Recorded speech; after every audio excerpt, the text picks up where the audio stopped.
So driving around in Madikwe, you can often see something rolling around in the road. It looks like a rock, but if you take a closer look, it's a ball of dung. So if you look closely, the dung beetle is like 10 times smaller than the actual dung ball.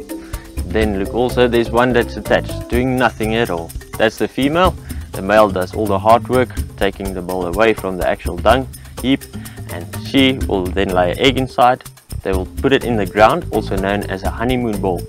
And in the ground, the larvae will breed out and eat a lot of food there. It's actually very funny looking at them with a lot of obstacles in the way.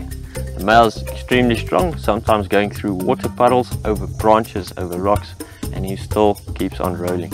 So often, if you drive past rhino dung heap, you'll find loads of them. It looks like the dung are moving. Some of them are making their own balls, some of them taking it underneath the dung.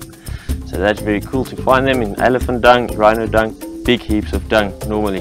Then they shape their nice size.